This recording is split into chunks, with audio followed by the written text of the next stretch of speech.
کہہ رہے ہیں کہ ہر علماء، ہر مذہب کے اور ہر مسلک، ہر مکتب فکر کے لوگوں کا اس بات پر ایمان ہے، یقین ہے، جانتے اور مانتے ہیں، پڑھتے ہیں کتابوں میں کہ ہر مسلک کے علماء نے مرتدوں کا، جو مرتدین ہیں، جو جنہوں نے اسلام سے اپنے آپ کو کاٹ لیا، مرتد ہو گئے، مرتدین کا باقاعدہ حکم کتابوں میں موجود ہے اور اس کے احکام و مسائل علماء نے بیان کیے ہیں۔ وہی کہہ رہے ہیں کہ باب حکم المرتد، یعنی مرتد کے حکم کا بیان، اور مرتد وہ شخص ہوتا ہے جو اسلام لے آنے کے بعد کافر ہو جائے۔ اس کے بعد علماء نے مرتد کی بہت سی اقسام، یعنی اگر یہ ہے کہ ایک شخص مکمل طور پر اسلام کے تمام فرائض کا اقرار کرنا ضروری ہے، جی کہہ رہے ہیں کہ سب کچھ اکٹھا کر لیا، تو اگر آپ یہ کہنا چاہتے ہیں کہ شرک، قرآن کی تکذیب، رسول کی تکذیب، اسی طرح سے قیامت کا انکار، سب کچھ اکٹھا کر لیا تھا، یعنی انہوں نے کہا مشرکین مکہ نے، یعنی مشرکین مکہ نے رسول اللہ صلی اللہ علیہ وسلم کا انکار کیا، تکذیب کی، قرآن کا بھی انکار کیا، تکذیب کی، اور اسی طرح سے یوم آخرت کا انکار کیا، تکذیب کی، تب وہ مشرک قرار پائے۔ اگر یہ شرط ہوتی تو پھر علماء نے مرتدین کے ابواب قائم نہیں کرتے، بلکہ علماء نے مرتدین کے جو ابواب قائم کیے ہیں، ساتھ ہی ساتھ مرتد کی بہت سی اقسام بھی بیان کی ہیں، اور ہر قسم میں انسان کافر اور مباح الدم ہو جاتا ہے۔ یہاں تک کہ فقہاء نے وہ چھوٹے چھوٹے مسئلے اور امور بھی بیان فرمائے ہیں جن سے انسان مرتد ہو جاتا ہے، یعنی وہ چھوٹے چھوٹے کام، جن کاموں کے کرنے سے یا جن باتوں کے کہنے سے انسان اسلام سے کافر ہو جاتا ہے، مسلمان سے کافر ہو جاتا ہے، اسلام سے کفر میں چلا جاتا ہے، مرتد ہو جاتا ہے، ان چھوٹے چھوٹے امور کو بھی بیان کیا ہے، جیسے دل سے اعتقاد رکھے بغیر زبان سے کوئی بات کہہ دینا، یا ہنسی مذاق کے طور پر منہ سے کوئی جملہ نکال دینا جو کفریہ ہو، تو ایسے کاموں سے، ایسی باتوں سے انسان کافر ہو جاتا ہے اور اس پر کفر کا حکم لگتا ہے۔ تو میرے بھائی دوستو، یہ چھٹا جواب ہے۔ ساتواں جواب یہ بھی جواب دیا جائے گا، کہہ رہے ہیں کہ منافقین اللہ کی قسم کھاتے تھے کہ ہم نے یہ بات، انہوں نے مذاق کیا تھا، اور مذاق کرتے کرتے انہوں نے کیا کہا تھا کہ یہ جو اللہ کے رسول کے جو صحابہ ہیں، جو یہ قرہ ہیں، یہ بڑے پیٹو ہیں اور بڑے جھوٹے ہیں اور بڑے بزدل ہیں۔ تو انہوں نے یعنی منافقین نے صحابہ کرام میں سے جو قرہ تھے، جو حاملین قرآن تھے، جنہوں نے قرآن کو یاد کیا تھا، ان کو اس کی سمجھ رکھتے تھے، ان لوگوں کے بارے میں ان منافقین نے غزوہ تبوک کے موقع پر باقاعدہ ان لوگوں نے اپنی محفل سجا کر کے، اپنی جو محفل بنی ہوئی تھی، اپنی جو محفل میں جو تھے، چند لوگ اکٹھا تھے منافقین، اس منافقین کی محفل میں ان لوگوں نے ان قرہ کو جو حفاظ تھے، جو قرآن کے احکام و مسائل کو جاننے والے تھے، جو ان کا معنی اور مفہوم سمجھتے تھے، جو ان کے مفسر تھے، ان کو انہوں نے پیٹو کہا، ان کو انہوں نے جھوٹا کہا، انہوں نے کیا کہا کہ یہ لوگ بڑے بزدل ہیں، جب جہاد وہاں کا موقع آتا ہے تو پیٹ دکھا لیتے ہیں اور بھاگ لیتے ہیں یا سامنے نہیں آتے۔ تو جب یہ بات انہوں نے کہی اور جب قرآن نازل ہو گیا اور پھر یہ سب ساری باتیں نبی اکرم صلی اللہ علیہ وسلم کے سامنے رکھ دی گئیں، لمبی تفصیل ہے، انہوں نے جاننا چاہتا، تو اس موقع پہ جب ان سے پوچھا گیا تو پھر وہ کیا کہتے تھے کہ نہیں، ہم نے ہنسی مذاق کے طور پر کہا تھا، اور وہ قسمیں کھانے لگے کہ نہیں ایسی کوئی بات نہیں ہے، اور ہم بس ہنسی مذاق کر رہے تھے، چٹکلا لطیفہ بیان کر رہے تھے، ٹائم پاس کر رہے تھے۔ میرے بھائی دوستو، منافقین اللہ کی قسم کھاتے ہیں کہ ہم نے یہ بات نہیں کہی ہے، حالانکہ بلا شبہ کفر کی بات کہہ چکے، اور اسلام لانے اس کا اظہار کرنے کے بعد وہ پھر کافر بن گئے۔ یہ قرآن میں سورہ توبہ میں آیت نمبر 74 ہے، یحلفون باللہ ما قالوا ولقد قالوا کلمۃ الکفر وکفروا بعد اسلامہم وہموا بما لم ینالوا۔ تو بہرحال یہ میں نے آپ کے سامنے رکھ دیا خلاصہ کلام۔ کریں اس آیت کریمہ کے اس ٹکڑے میں اللہ تعالیٰ نے جن لوگوں کا ذکر کیا ہے، صرف ایک بات کی وجہ سے انہیں کافر قرار دیا ہے۔ ضروری نہیں ہے کہ وہ تمام چیزوں کا انکار کرے، تمام چیزوں کا انکار اس کو مشرک کہنے کے لیے ضروری نہیں ہے، تمام چیزوں کا انکار اسے کافر کہنے کے لیے ضروری نہیں ہے۔ اگر کسی ایک جز کا، کسی ایک چیز کا بھی انکار کر دے یا کوئی ایسی حرکت کر دے جس پر کفر اور شرک لازم آتا ہے، تو اگرچہ وہ دیگر چیزوں کا اقرار و اعتراف کرے، اس اقرار و اعتراف کو کوئی فائدہ نہیں ہوتا۔ کہہ رہے ہیں انہیں کافر قرار دیا گیا، حالانکہ وہ رسول اللہ صلی اللہ علیہ وسلم کے زمانے میں تھے، رسول پاک صلی اللہ علیہ وسلم کے زمانے میں تھے، آپ صلی اللہ علیہ وسلم کے ساتھ جہاد میں شریک تھے، غزوہ تبوک میں وہ باقاعدہ موجود تھے، جو بڑی سخت جنگ تھی اور گرمی کا موسم تھا، اس کی بڑی کہانیاں ہیں۔ تو کہنے کے بعد نماز پڑھتے تھے، زکوٰۃ دیتے تھے، حج کرتے تھے، اللہ کی وحدانیت کی گواہی بھی دیتے تھے، لیکن اس کے باوجود انہوں نے جب مذاق کیا، مذاق اور ٹھٹھا اڑایا نبی کے صحابہ کا، تو پھر ان کے اس ٹھٹھا کی وجہ سے اللہ رب العزت نے انہیں کافر گردانا اور ان کے ان تمام اقرار کا کوئی معنی نہیں ہوا۔ اسی طرح سے اسی سے ملتی جلتی سورۃ توبہ ہی میں آیت نمبر 65 اور 66 بھی دیکھی جا سکتی ہے۔ تو کہنے کی بات یہ ہے کہ ان تمام آیات میں جن لوگوں کا ذکر ہے، وہ جن کے بارے میں یہ بات، ان کے بارے میں یہ صراحت فرمائی کہ وہ ایمان کے بعد کافر ہو گئے، اور کام کیا کیا تھا؟ صرف اللہ کے رسول صلی اللہ علیہ وسلم کے جو قرہ تھے، یعنی صحابہ میں جو حافظ تھے اور جو عالم تھے، ان لوگوں کا ان لوگوں نے مذاق اڑایا تھا۔ صرف مذاق اڑانے کی وجہ سے انہیں ان کے ایمان کے بعد کافر قرار دیا گیا، حالانکہ وہ غزوہ تبوک میں رسول اکرم صلی اللہ علیہ وسلم کے ساتھ تھے،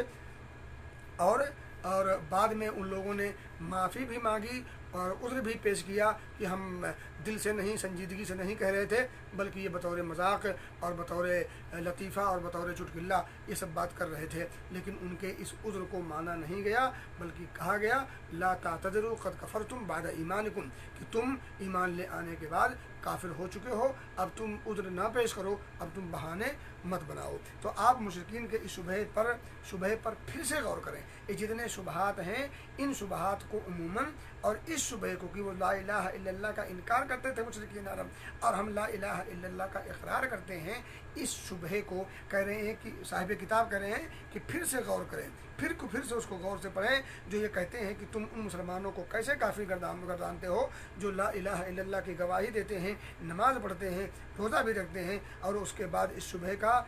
یہ جو جواب دیا گیا ہے، یہ جو 6-7 جو جواب دیے گئے، 7 جواب میں دے چکا ہوں، 7 جواب کو پھر سے پڑھیے، سمجھیے۔ کہہ رہے ہیں اگر آپ پڑھ لیں گے، سمجھیں گے، تو یہ آپ کے لیے بہت زیادہ مفید اور بہت ہی گراں قدر چیز اور جواب ہوگا، جو آپ کی زندگی میں ایک نکھار پیدا کرے گا۔ 8واں جواب دیتے ہیں، کہتے ہیں کہ اس جواب کی ایک دلیل کے طور پر وہ واقعہ بھی ہے جو شروع میں آپ کو بتایا گیا تھا، کہ جس طرح سے حضرت موسیٰ کی قوم نے حضرت موسیٰ سے کہا تھا کہ اے موسیٰ ہمارے لیے ایک معبود منتخب کر دو، جس طرح سے ان کے لیے ایک معبود ہے۔ تو نبی اکرم صلی اللہ علیہ وسلم کے صحابہ بھی ایک موقع پر آپ صلی اللہ علیہ وسلم کے ساتھ کہیں جا رہے تھے، تو وہ جو ہے ذات انوات کے بنانے کی بات کہی، اس موقع پر آپ صلی اللہ علیہ وسلم نے فرمایا کہ اللہ اکبر، یعنی آپ نے تعجب کیا اور اللہ اکبر کہتے ہوئے کہا کہ کیا تم نے بھی حضرت موسیٰ علیہ الصلوۃ والتسلیم کی قوم بنی اسرائیل کی طرح سے ایک ایسی چیز کا مطالبہ کیا ہے جس چیز کا مطالبہ وہ انہوں نے کیا تھا؟ تو آپ صلی اللہ علیہ وسلم نے کیا فرمایا کہ کیا تم اسی چیز کا مطالبہ کر رہے ہو جس چیز کا مطالبہ حضرت موسیٰ کی قوم نے کیا تھا؟ حضرت موسیٰ کی قوم نے مطالبہ کس چیز کا کیا تھا؟ کہ ہمارے لیے بھی ایک معبود بنا دیجئے جس طرح سے ان کے معبود ہیں۔ نبی اکرم صلی اللہ علیہ وسلم کے صحابہ نے نبی اکرم صلی اللہ علیہ وسلم سے مطالبہ کیا کہ یہ جو بیری کا درخت ہے، اسی طرح سے ہمارے لیے بھی ایک ذات انوات بنا دیجئے۔ مشرکین عرب اس بیری کے درخت کے پاس جب آتے تو اس کے سائے میں بیٹھتے، اس سے برکت حاصل کرتے، اپنی تلوار کو اس میں لڑکاتے تھے برکت کے واسطے۔ اس پیڑ سے ان کو ایک عجیب سی انسیت تھی۔ صحابہ کرام نے جب دیکھا تو انہوں نے باقاعدہ نبی اکرم صلی اللہ علیہ وسلم سے مطالبہ کیا کہ آپ بھی ہمارے لیے بھی ایک اس طرح کا ذات انوات بنائیے۔ تو اس موقع پر آپ نے فرمایا تھا قال اجعل لنا آلہا کما لہم آلہہ۔ تو کہنے کی بات یہ ہے کہ آپ نے کیا فرمایا، اس چیز کی آپ نے نکیر فرمائی، اور اس موقع پر اب جب یہ بات آپ کہیں گے، انہوں نے کہا کہ یہ بطور دلیل یہ ہم بات رکھ سکتے ہیں۔ نیز صحابہ کرام نے رسول اکرم صلی اللہ علیہ وسلم نے کہا کہ ہمارے لیے بھی ذات انوات بنا دیجئے، اس پر آپ نے قسم کھا کر فرمایا کہ یہ کہنا بالکل ویسا ہے جیسا کہ بنو اسرائیل نے حضرت موسیٰ سے کہا تھا کہ ہمارے لیے بھی ایک معبود بنا دو۔ دیکھیں، انہوں نے صرف ایک درخت خاص کرنے کے لیے کہا تھا بطور تبرک کے، اس کے پوجا کرنے کی بات نہیں تھی، لیکن اس عمل کو نبی اکرم صلی اللہ علیہ وسلم نے معبود کے نام سے گردانا کہ یہ ایسے ہے جیسے ان لوگوں نے ایک معبود بنانے کی بات کی تھی، تم لوگوں نے بھی وہی بات کی ہے۔ تو اس موقع پر مشرکین ایک شبہ اور پیش کرتے ہیں، وہ یہ کہ بنو اسرائیل نے، اب دیکھا جب یہ گفتگو آپ کریں گے، یہ واقعہ پیش کریں گے کہ دیکھیں انہوں نے پیڑ کو، ذات انوات کو بطور تبرک کے استعمال کرنے کی جب پیشکش کی تو نبی اکرم صلی اللہ علیہ وسلم نے منع کر دیا۔ جب ہم اس کو پیش کریں گے بطور دلیل تو وہ آگے سے اس جواب کا وہ توڑ کرنے کی کوشش کریں گے، اور وہ یوں کہیں گے کہ بنو اسرائیل نے حضرت موسیٰ سے جس بات کا مطالبہ کیا اس پر وہ کافر قرار نہیں دیے گئے، یعنی انہیں کافر نہیں مانا گیا۔ اسی طرح سے اللہ کے رسول صلی اللہ علیہ وسلم کے صحابہ نے بھی جب اپنے اس چیز کا مطالبہ کیا تو اس پر بھی نبی اکرم صلی اللہ علیہ وسلم نے انہیں کافر نہیں گردانا، جنہوں نے ذات انوار بنانے کو کہا تھا۔ تو اب اس کا جواب یہ دیا جائے گا کہ بنو اسرائیل نے حضرت موسیٰ سے معبود بنانے کا مطالبہ تو کیا تھا لیکن معبود بنایا نہیں تھا۔ اسی طرح سے بعض صحابہ نے رسول اکرم صلی اللہ علیہ وسلم سے ذات انوات بنانے کی صرف درخواست کی تھی، اور اس بات پر کسی کا اختلاف نہیں ہے کہ بنو اسرائیل نے جس چیز کا مطالبہ کیا تھا اگر وہ کر گزرتے یا صحابہ کرام نے رسول اکرم صلی اللہ علیہ وسلم کی بات نہ مانی ہوتی اور منع کرنے کے باوجود ذات انوات بنا لیا ہوتا تو وہ بھی کافر قرار پاتے، یہ بھی کافر قرار پاتے۔ چونکہ انہوں نے مطالبہ کیا لیکن انہوں نے بھی نہیں بنایا، انہوں نے مطالبہ کیا، یہاں بھی منع کر دیا گیا، یہ بھی مان گئے وہ بھی مان گئے۔ اگر یہ دونوں میں سے وہ نہیں مانتے تو وہ کافر قرار پاتے، یہ نہیں مانتے تو یہ کافر قرار پاتے، چونکہ ان دونوں نے اس چیز کے مطالبے کے بعد جب منع کیا گیا تو مان گئے، جب مان گئے تو انہیں کافر کیسے کہا جائے گا؟ تو کہنے کی بات یہ ہے کہ اس جواب کا جب پھر اعتراض ہوگا تو اس کا جواب یہ ہے کہ انہوں نے ذات انوات بنانے کی پیشکش کی تھی، مطالبہ کیا تھا لیکن بنایا نہیں تھا، اب جو بنایا نہیں تھا اس لیے انہیں کافر قرار نہیں دیا گیا۔ تو آپ کا یہ اعتراض بھی باطل ہے اور پھسپھسا ہے۔ کہہ رہے ہیں، ایک نقطہ پیش کر رہے ہیں، کہہ رہے ہیں فہم دین ضروری ہے، فہم دین ضروری ہے۔ کہہ رہے ہیں مذکورہ واقعہ، یعنی جو واقعہ ذکر کیا گیا ہے، اس واقعہ سے ایک دوسرا پہلو بھی نکلتا ہے، وہ یہ کہ ایک مسلمان کو پڑھا لکھا ہونا ضروری ہے، اور خصوصاً عقیدے کا مسئلہ کہ عقیدے کے مسائل کا جاننا ازحد ضروری ہے۔ کہہ رہے ہیں کیونکہ پڑھا لکھا شخص بھی غیر شعوری طور پر شرک میں مبتلا ہو سکتا ہے، پڑھا لکھا شخص بھی غیر شعوری طور پر شرک میں انجانے میں غیر شعوری طور پر شرک میں مبتلا ہو سکتا ہے، لہذا علم کرنے کے ساتھ ساتھ اپنے عقائد کی اور اپنے ایمان کا تحفظ اور کی حفاظت بھی ضروری ہے، اور ظاہر سی بات ہے اس کی حفاظت بغیر علم حقیقی کے نہیں ہو سکتی۔ تو عقیدے کا علم، صحیح علم ہمیں سیکھنا ضروری ہے تاکہ ہم اپنے عقیدے کی اصلاح کے ساتھ ساتھ اس کا تحفظ، اس کا دفاع بھی کر سکیں۔ اور آگے ایک بڑی پتے کی بات کہہ رہے ہیں، یہ جاننا بھی ضروری ہے کہ عوام الناس، یعنی عام لوگوں کا یہ کہنا ہے کہ ہم نے توحید کو سمجھ لیا، کہ عام لوگوں ہم نے توحید سمجھ لیا، وہ لوگ توحید کو صرف یہ سمجھتے ہیں کہ لا الہ الا اللہ کا اقرار کر لو، کبھی کبھی نماز پڑھ لو، یہ ہو گیا۔ لا الہ الا اللہ کا صرف اقرار کرنا یہ توحید نہیں ہے۔ عوام الناس یعنی لوگوں کی اکثریت ایسی ہے، وہ یہی دعویٰ کرتے ہیں کہ ہم نے توحید کو سمجھ لیا ہے، حالانکہ ان کا یہ دعویٰ شیطانی دھوکہ، نادانی اور جہالت اور حماقت ہے۔ تو صاحب کتاب کہتے ہیں کہ فہم دین یعنی اعتقادی مسائل کا سیکھنا یہ بہت ضروری ہے تاکہ اپنے اعتقادی مسائل میں اپنے آپ کو تحفظ دیا جا سکے، اور لوگوں کا یہ کہنا کہ ہم نے توحید کو سمجھ لیا ہے یہ ان کی نادانی ہے، شیطانی دھوکہ ہے۔ اب اس واقعے سے جو یہ واقعہ جو ذات انوات والا جو حضرت موسیٰ کی قوم کا مطالبہ کرنا، وہ اس واقعے سے کہہ رہے ہیں کہ دو باتیں بڑی اہم معلوم ہوتی ہیں۔ پہلی بات تو یہ ہے، کہتے ہیں کہ ایک مسلمان مجتہد اگر لا علمی میں کوئی کفریہ بات کہہ دے اور تنبیہ کے بعد فوراً اس سے توبہ کر لے تو وہ کافر نہیں ہوگا۔ یعنی ایک